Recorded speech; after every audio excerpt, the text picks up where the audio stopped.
What's good, Joe? What's good, Real Talk Squad? This is Miles, and you are listening to Real Talk with Miles Johnson, where you know we always keep it real.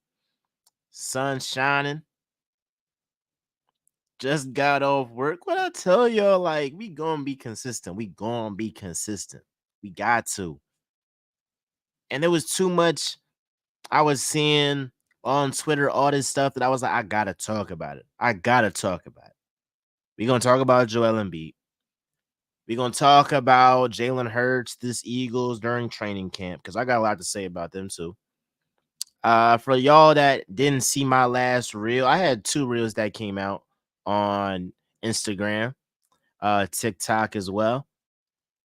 And I was talking about, the election. I was talking about Sonia Massey, rest in peace. And look, when you build something, you can do whatever the hell you want. And that's what I'll do. I can say whatever I want. I can do whatever I want to do because this is my thing. I built this, and I'm very, very thankful for the team around me. I'm very, very thankful for all the supporters, everybody that is a part of this Real Talk squad. Now I got that out the way. I don't know what I'm going to talk about. Joel Embiid. I'm going to talk about Joel Embiid real quick. And I'm getting tired. I actually I do like Joel Embiid, and I be trying to be more optimistic for a lot of y'all Sixers fans that don't want to be like Miles. You a downer all the time. Oh, you be like hating on Joel Embiid, but like he be doing this stuff to himself sometimes. He be doing this stuff to himself sometimes. What do I mean? He went on a podcast and he doubled down on his take about Jason Tatum and about how, well, if I went 5 for 20, look, basically referring to the fact that Tatum has this super team around him, and that if Joel Embiid had that super team around him, that he would have won a championship. I'm not going to let you do this revisionist history, Joel Embiid. We're not doing that. We're not doing that today. And I'll keep it a stack. If you are a real Sixers fan, you don't buy into the BS that Joel Embiid is trying to, tell us, bro. Because if you was a real Sixers fan, you would know what happened in 2023. What happened in Game 6, 2023? Semifinals against Boston. The Sixers were up 3-2. And everybody craps on James Harden, rightfully so, because he was a no-show in Game 6, Game 7 of that series. But everybody craps on James Harden, right? James Harden, he won Game 1. And he won, what was it? It was either Game 3 or Game 4, but he won 2 games. 2 games, essentially single-handedly, in that best of 7 series. He won 2 of them. What does Joel Embiid do? In Game 6, in crunch time, once it's, them palms get sweaty and it's like, all right, who's going to make a bucket? He was nowhere to be found. And the craziest part was Jason Tatum. He had a terrible game. But I'll give Tatum credit. When it was time to deliver, he delivered. Then he dropped a 50-piece on him. I mean, look, right now I would take Tatum over Embiid if I needed one guy in the playoffs. I've said that multiple times.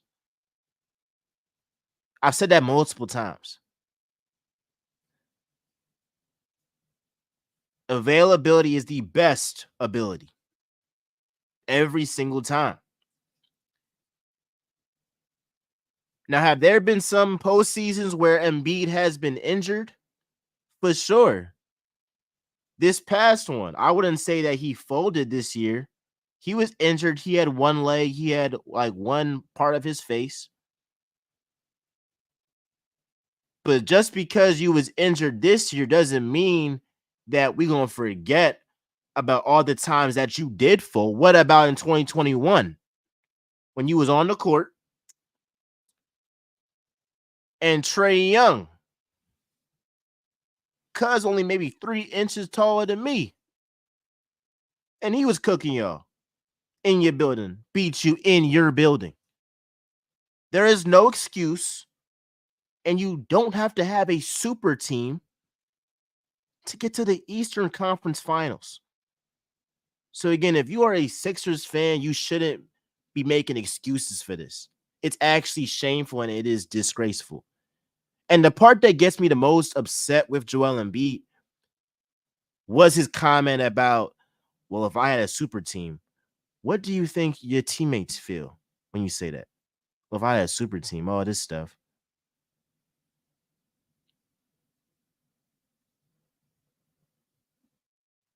Like, what? That's not what leaders do. What a leader will say is, I did not do my job. I'm the only MVP to not make it to an Eastern Conference. I mean, to not make it to the conference final in my conference. He's so, and then he wonders why people that's not from Philly don't like him because he flops. Because although I like the guy, but the guy flops. We know this, and he be doing some dirty stuff sometimes. But that's why when we got Paul George, I'm not looking for Paul George to be the savior. It's on Joel Embiid. This is on Joel Embiid.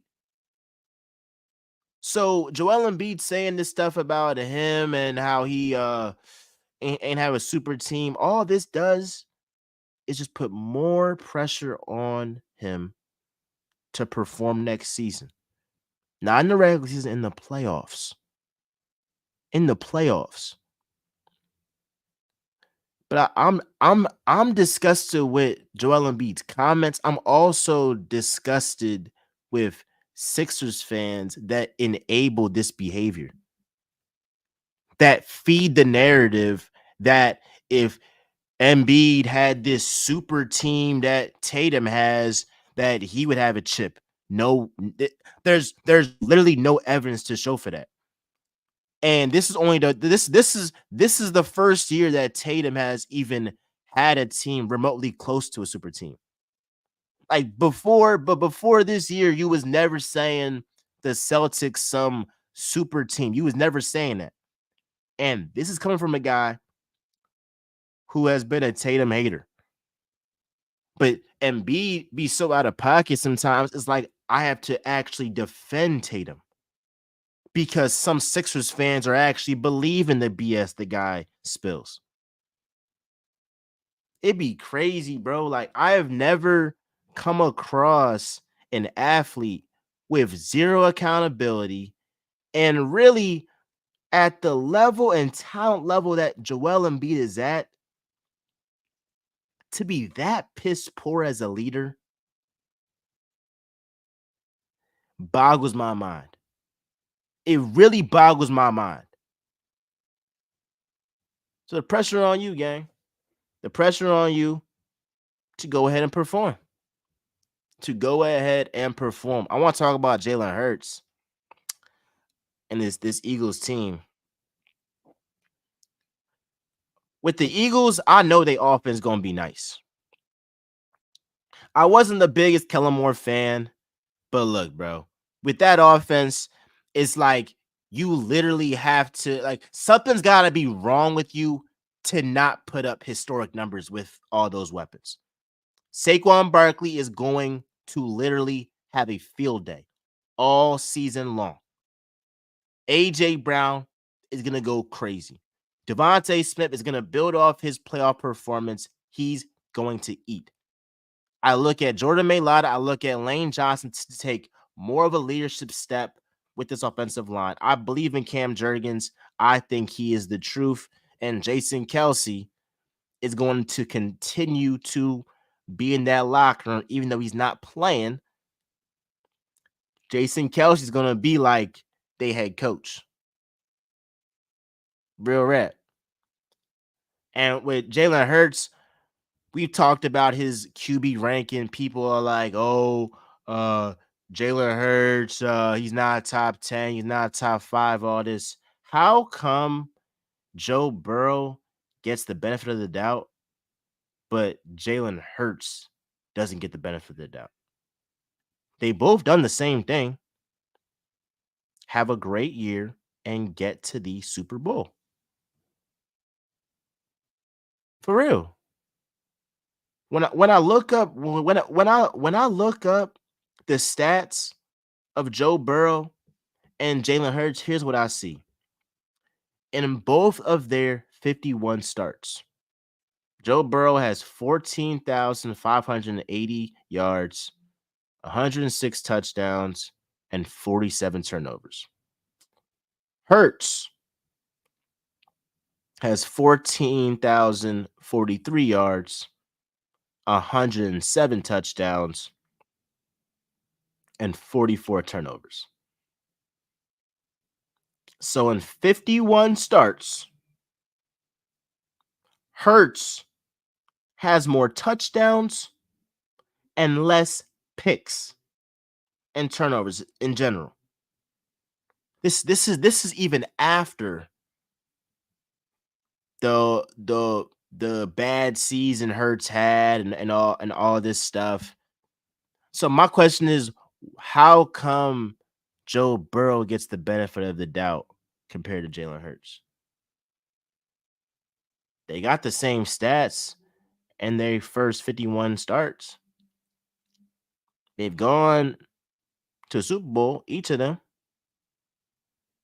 Is it because Hurts is from Philly?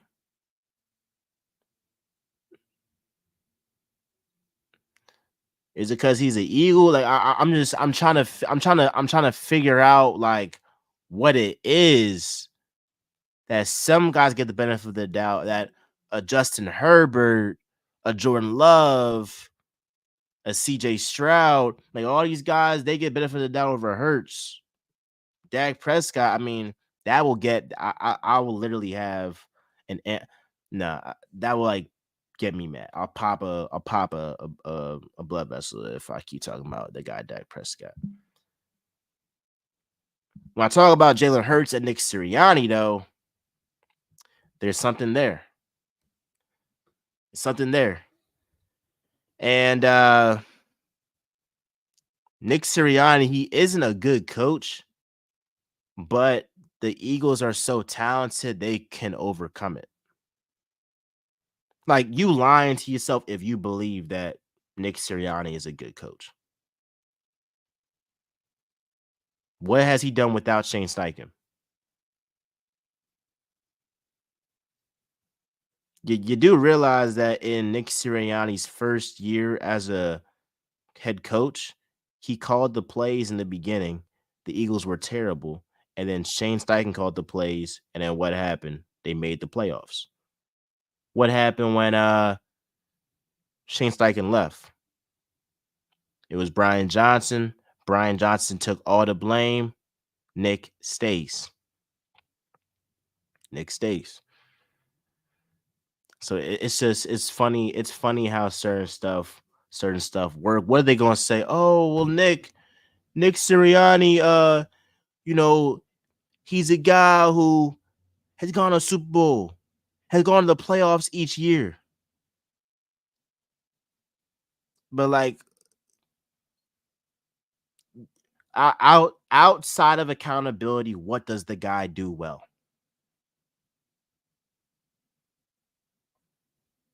He's a bottom 10 coach. Now, I do believe that this offense is so talented that Nick Sirianni's incompetence won't matter. Just like how it didn't matter in 2022. The defense,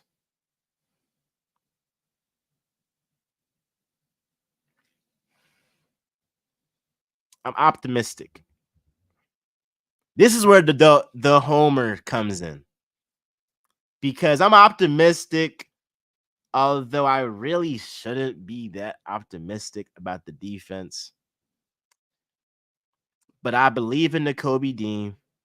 I believe in Jalen Carter. I believe in Jordan Davis.